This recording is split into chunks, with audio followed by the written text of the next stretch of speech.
You can walk every day, hit your step goal, eat less than before, and still not lose belly fat. Especially after 50, it feels like your body has stopped responding. Here's the truth: your body hasn't stopped working. What's changed is how it decides what fuel to use. There's a specific window in the morning right after you wake up, when your body is far more likely to burn stored fat for energy. Use that window right, and your walk actually contributes to fat loss. Miss it, and the same walk mostly burns whatever you just ate. In this video, we'll break this down into 8 clear steps: what's happening inside your body, why timing matters, how long and how hard to walk, and the one common morning habit that quietly cancels the whole effect. Step 1.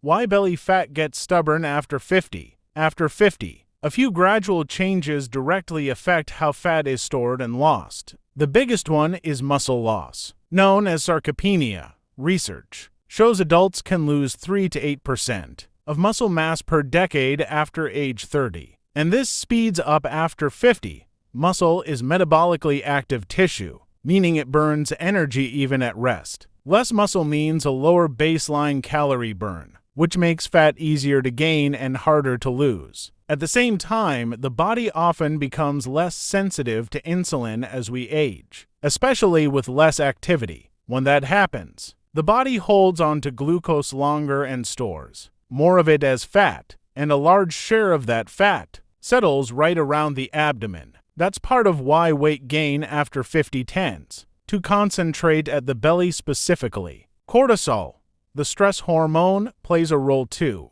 Chronically elevated cortisol is linked to increased abdominal fat, and poor sleep, constant stress, or even overexercising can keep cortisol elevated, signaling the body to store fat around vital organs as a protective response. So belly fat after 50 isn't just about calories. It's a combination of reduced muscle, lower insulin sensitivity, and elevated stress signaling. And unless those internal conditions are addressed, fat loss stays difficult even with real effort. Step 2. What happens in your body in the morning? When you wake up, you've typically gone 8 to 12 hours without food. Your body has used up its short-term glycogen stores, kept essential functions like breathing and brain activity running, and let insulin drop to a low baseline. This is the fasted state. With fewer immediate energy sources from food, the body leans more on stored energy, including fat. Research shows fat oxidation, the process of burning fat for fuel, is higher when insulin levels are low. So when you walk before eating, your body has no recent food to draw on and increases its reliance on stored fat. It doesn't mean 100% of the energy comes from fat, but the balance shifts meaningfully in that direction. Eat first and insulin rises, shifting your body toward burning that incoming food instead of your stored reserves. Step 3.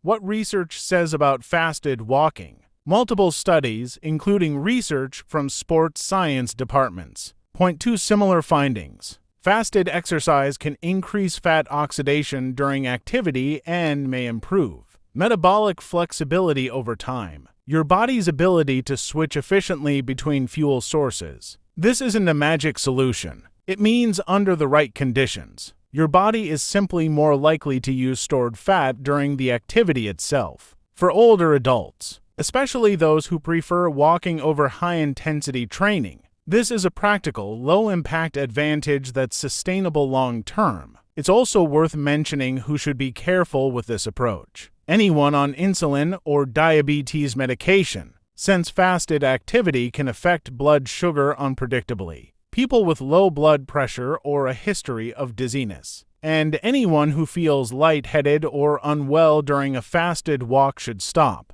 eat something, and try again another day. Step 4. The morning mistake that blocks results. A common habit among older adults is having something small before heading out. Coffee with sugar or flavored creamer, a light snack, juice, or a small breakfast. It feels harmless, but metabolically, it changes everything. Even small amounts of carbohydrates trigger an insulin response. And once insulin rises, the body reduces fat release and prioritizes the incoming nutrients instead, shrinking the fat-burning window you were trying to use. This isn't about perfection. If the goal is to maximize fat use during the walk, keeping the fasted state intact matters for most people. That means water before walking, black coffee or plain tea if needed, and avoiding anything with sugar or calories beforehand. Step 5. How long and how hard to walk. The body doesn't shift into a higher fat burning state immediately. It starts by using available glucose, then gradually transitions toward burning more fat, a shift that typically becomes noticeable after 15 to 20 minutes of continuous movement. That's why most practical recommendations land in the 30 to 45 minute range per session,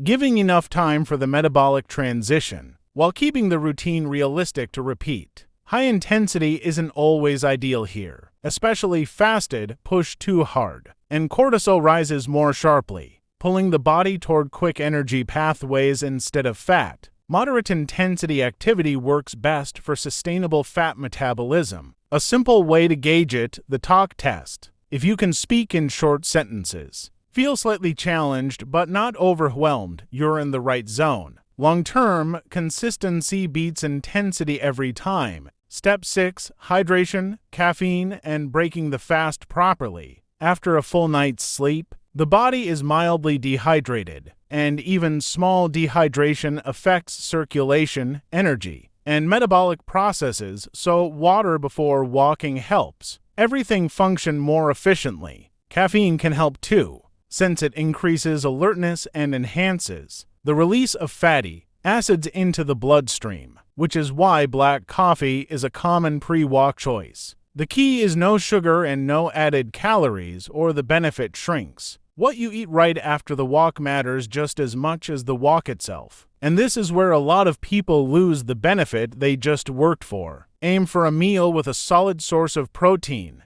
eggs, Greek yogurt, or a protein shake work well. Protein helps preserve the muscle you're trying to protect, and pairing it with some fiber or healthy fat keeps blood sugar steadier than a carb-heavy breakfast would. Step 7. Sleep, weekly schedule, and alternatives. Since cortisol plays a real role in abdominal fat, sleep deserves real attention too. Poor sleep keeps cortisol elevated, which works against everything a fasted walk is trying to accomplish. Simple habits help here.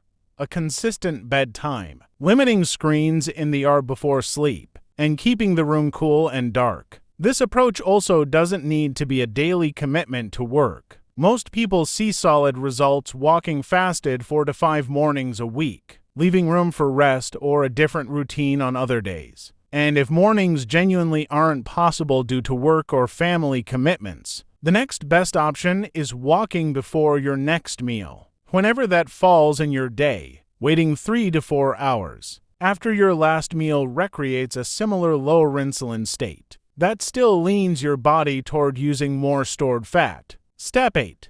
What happens over weeks? Fat loss doesn't happen in days, but it follows a pattern with consistency. In weeks 1 to 2, expect an improved routine and a slight increase in energy. By weeks 3 to 4, reduced bloating and small changes in how clothes fit. By weeks 6 to 8, a noticeable reduction around the waist and better walking endurance. And by weeks 10 to 12, visible changes, improved posture, and more confidence. One quick note on tracking: the scale alone can be misleading here, since you may be building a small amount of muscle while losing fat. A waist measurement, or simply how your clothes fit, often tells a more accurate story than the number on the scale. So to recap the 8 steps: understand why belly fat is stubborn after 50. Use your body's natural fasted state in the morning. Avoid the coffee with sugar mistake that blocks results. Walk 30 to 45 minutes at a moderate pace. Hydrate properly and break your fast with protein. Protect your sleep. Stay consistent 4 to 5 days a week. And track your progress with patience over weeks, not days. Walking isn't just about movement.